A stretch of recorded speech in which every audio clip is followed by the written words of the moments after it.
എൻ്റെ പേര് ശിവകുമാർ എന്നാണ്. ഞാൻ വരുന്നത് കോട്ടയം ജില്ലയിലെ രാമപുരം എന്ന സ്ഥലത്ത് നിന്നാണ്.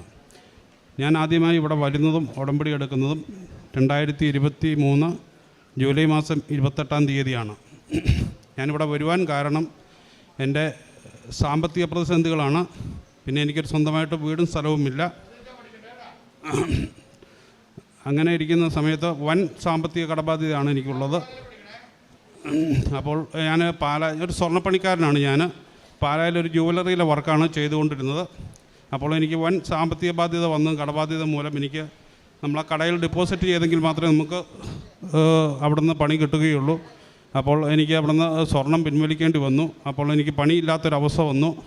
അങ്ങനെ ഇരിക്കുന്ന സമയത്ത് ഞാൻ ആ ജുവലറിയിൽ ഉടമസ്ഥനെ, മുതലാളിയെ നേരിട്ട് വീട്ടിൽ ചെന്ന് കണ്ട് എനിക്കിങ്ങനെ ഡെപ്പോസിറ്റ് ചെയ്യുവാൻ ഇപ്പോൾ സാധിക്കില്ല, അതുകൊണ്ട് എനിക്ക് പണി തുടർന്ന് തരണമെന്നൊരു അപേക്ഷിച്ചു.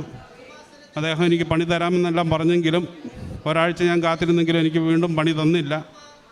അപ്പോൾ ഞാനിവിടെ ഉടമ്പടി എടുത്തിരുന്നു ആ സമയത്ത്. അങ്ങനെ ഇരുന്ന് ഞാനൊരു 10 ദിവസത്തോളം വെറുതെ വീട്ടിലിരുന്ന് ഒരു വർക്കും ഇല്ലാണ്ട്. എനിക്കൊരു അമ്മയും ഭാര്യയും 2 കുട്ടികളുമാണ് ഉള്ളത്.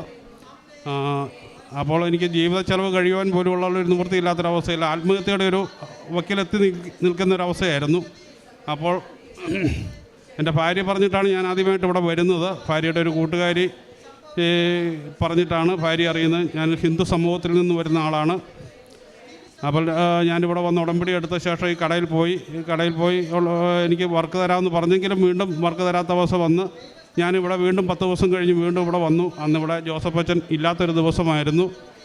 ഞാൻ ഇവിടെ ഈ ആൾത്താരയുടെ മുന്നിലിരുന്ന് മണിക്കൂറുകളോളം കരഞ്ഞു ഇരുന്ന് പ്രാർത്ഥിച്ചിരുന്നു. ഉച്ച കഴിഞ്ഞ് ഒരു 2:30 ആയ സമയം എൻ്റെ കടയുടെ ഓണർ എന്നെ വിളിക്കുന്നു. ശിവകുമാറെ, എത്രയും പെട്ടെന്ന് ഇങ്ങോട്ട് വരിക, നിനക്ക് പണിയെടുത്ത് വെച്ചിട്ടുണ്ട് എന്ന് പറയുന്നു. അപ്പോൾ തന്നെ ഞാനിവിടെ നിന്ന് മുട്ടക്കുത്തി നിന്ന് പ്രാർത്ഥിക്കുകയും പുറത്ത് പോയി തിരി കത്തിച്ച ശേഷം പാലായിക്ക് പോവുകയും എനിക്ക് അന്ന് അവിടെ നിന്ന് പണി കിട്ടുകയും അന്ന് തൊട്ട് ഇന്ന് വരെ എനിക്ക് പണി മുടങ്ങാതെ ലഭിക്കുകയും ചെയ്തുകൊണ്ടിരിക്കുകയാണ്. അതേപോലെ ഈ കോവിഡിൻ്റെ സമയത്ത് ഞാനൊരു ബാങ്കിലെ അപ്രൈസറായിട്ട് ജോലി ചെയ്യുന്നുണ്ടായിരുന്നു. ആ കോവിഡ് സമയമായപ്പോൾ എനിക്ക് ആ ബാങ്കിലെ ജോലി നഷ്ടപ്പെടുകയും അതായിരുന്നു എൻ്റെ ഒരു പ്രധാന വരുമാനമായിട്ടുണ്ടായിരുന്നത്. അപ്പോൾ എനിക്ക് കുട്ടികളുടെ പഠനവും എല്ലാം കൂടി മുന്നോട്ട് കൊണ്ടുപോകാൻ പറ്റാത്തൊരവസ്ഥയായി. അങ്ങനെ വന്ന് 3 വർഷത്തോളമായി ആ ജോലി നഷ്ടപ്പെട്ടിട്ട്. അപ്പോൾ ഇവിടെ വന്ന് ഉടമ്പടി എടുത്ത ശേഷം എനിക്ക് ഒരു കാനറ ബാങ്കിലെ ഒരു അപ്രൈസർ പോസ്റ്റിലേക്ക് അപേക്ഷ കണ്ടു. ഞാനതിലേക്ക് അപേക്ഷ കൊടുക്കുകയും ചെയ്തു. അപേക്ഷ കൊടുക്കുമ്പോൾ ഞാൻ ഇവിടുത്തെ അമ്മയുടെ തൈലം അപേക്ഷാ ഫോമിൽ പുരട്ടിയിട്ടാണ് ഞാൻ കൊടുത്തത്. അപ്പം അതിൻ്റെ കൂടെ കൊടുക്കുവാനായി നമുക്ക് പോലീസ് വെരിഫിക്കേഷൻ സർട്ടിഫിക്കറ്റ് ആവശ്യമുണ്ടായിരുന്നു. സാധാരണഗതിയിൽ പോലീസ് വെരിഫിക്കേഷൻ സർട്ടിഫിക്കറ്റ് കിട്ടുവാനായിട്ട് നമ്മൾ അക്ഷയ മുഖാന്തരം അപേക്ഷ കൊടുത്തു കഴിഞ്ഞാൽ 2 ആഴ്ച സമയം വേണ്ടി വരും. അപ്പോൾ അക്ഷയയിൽ ചെന്ന് അന്വേഷിച്ചപ്പോൾ 2 ആഴ്ച കഴിയണം, അപ്പോൾ നിങ്ങൾക്കിത് കിട്ടണമെങ്കിൽ എന്ന് പറഞ്ഞു. ഒരാഴ്ചയ്ക്കുള്ളിൽ അപേക്ഷ കൊടുക്കുകയും ചെയ്യണം. അപ്പോൾ അങ്ങനെ മനസ്സ് വിഷമിച്ച് ഞാൻ അമ്മയെ വീണ്ടും മനസ്സുകൊണ്ട് പ്രാർത്ഥിച്ച് ഞാൻ എൻ്റെ ഒരു സുഹൃത്ത്, വേറൊരു പോലീസ് സ്റ്റേഷനിലൊരു പോലീസുകാരനുണ്ടായിരുന്നു, ആ സുഹൃത്തിനെ വിളിച്ചിങ്ങനെ വിവരം പറഞ്ഞു. അപ്പോൾ ആ സുഹൃത്ത് ഈ രാമപുരം പോലീസ് സ്റ്റേഷനിലേക്ക് വിളിച്ച് അവിടുത്തെ പോലീസുകാരനോട് പറഞ്ഞു, നമ്മൾ വേണ്ടപ്പെട്ട ഒരാളാണ്, അദ്ദേഹത്തിന് ഈ സർട്ടിഫിക്കറ്റ് അത്യാവശ്യമായിട്ട് കൊടുക്കേണ്ടതാണ് എന്ന് പറയുന്നു. എന്നോട് 2 ആഴ്ച വേണമെന്ന് പറഞ്ഞ ആ സർട്ടിഫിക്കറ്റ് എനിക്ക് വെറും 2 മണിക്കൂറിനുള്ളിൽ എനിക്ക് ലഭിച്ചു. അതും അക്ഷയ മുഖാന്തരം തന്നെ പോലീസ് സ്റ്റേഷനിൽ നിന്ന് 2 മണിക്കൂറിനുള്ളിൽ എനിക്ക് ആ സർട്ടിഫിക്കറ്റ് കയ്യിൽ കിട്ടി. അപ്പോൾ തന്നെ എനിക്കൊരു വളരെ വിശ്വാസം വർദ്ധിച്ചു. കാരണം ഇത് അമ്മയുടെ ഇടപെടലാണ്. അല്ലെങ്കിൽ ഒരിക്കലും ഞാൻ ഇടപെടുന്ന എല്ലാ കേസുകളും നേരെ തിരിച്ചാണ് വരാറുള്ളത്. എന്തായാലും അപേക്ഷ കൊടുത്ത് 4-5 മാസത്തോളം കഴിഞ്ഞു. 5 മാസം കഴിഞ്ഞിട്ട് ഒരു തീരുമാനമാകുന്നില്ല.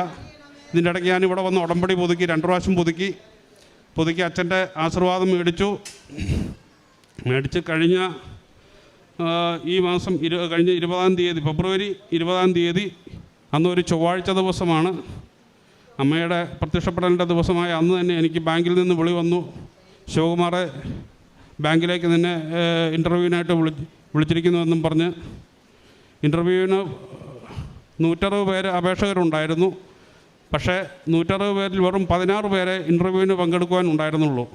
അത്രയും പേരെ സെലക്ട് ചെയ്തിട്ടുണ്ടായിരുന്നുള്ളൂ. ഈ 16 പേരിൽ ഇൻ്റർവ്യൂവിന് ചെന്നു. എൻ്റെ നമ്പർ 12-ാം നമ്പറായിരുന്നു.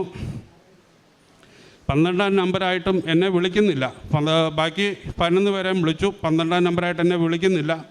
13 വിളിച്ചു, 14 വിളിച്ചു, എന്നെ വിളിക്കുന്നില്ല. ഞാൻ എന്നിട്ട് ബാങ്കിലെ ഒരു ഉദ്യോഗസ്ഥനോട് ചോദിച്ചു, സാറേ എന്നെ വിളിക്കുന്നില്ലല്ലോ, എൻ്റെ നമ്പർ 12 അപ്പോൾ അദ്ദേഹം പറഞ്ഞു നിങ്ങളെ വിളിച്ചോളൂ എന്ന് പറഞ്ഞു.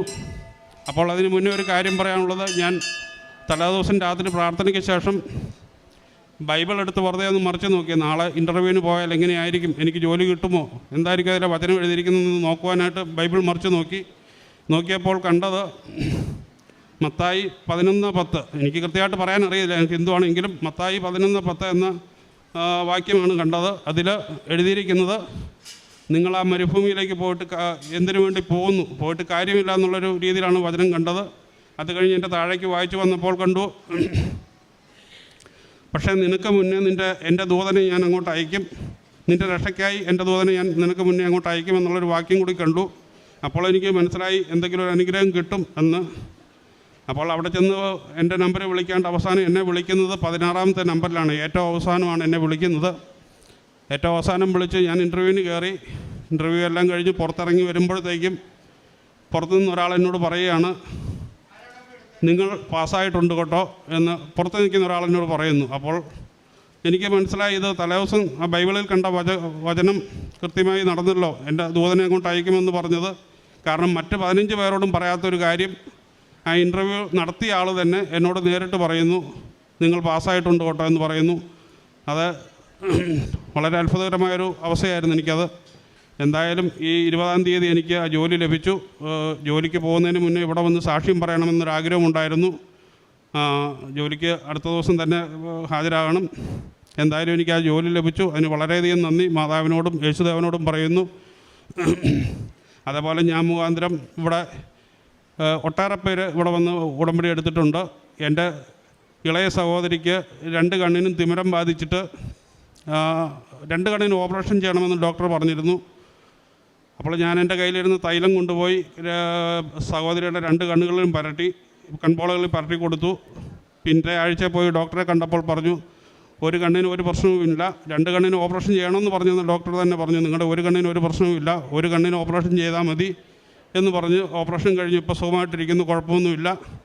അവർ എൻ്റെ ഒരു മൂത്ത സഹോദരി, അവർ വളരെയധികം ബുദ്ധിമുട്ടിൽ കഴിയുകയായിരുന്നു, സാമ്പത്തികമായി തീരെ ബുദ്ധിമുട്ടിയ അവസ്ഥയിലായിരുന്നു.